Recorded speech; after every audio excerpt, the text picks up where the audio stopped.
let's get started. There we go. Let me know when you see my screen. Yeah, we can see it. Okay, so a small introduction to reactive programming in Angular. What we'll see today is mostly these things here.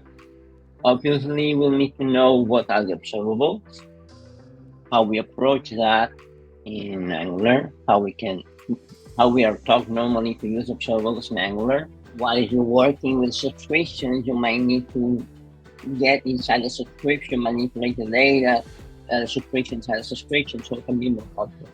Rob has a question.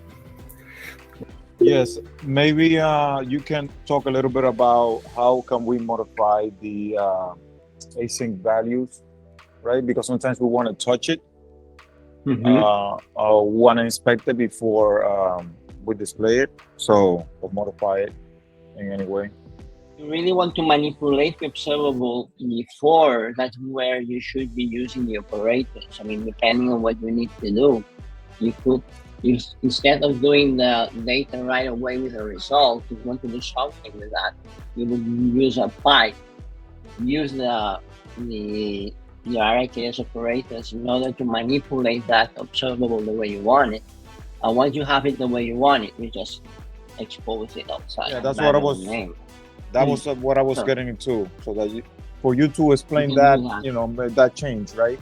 That needs to be made in order for you to inspect the variables before it's displayed. That's more or less, I think, what you wanted to know, right? Yes, thank you.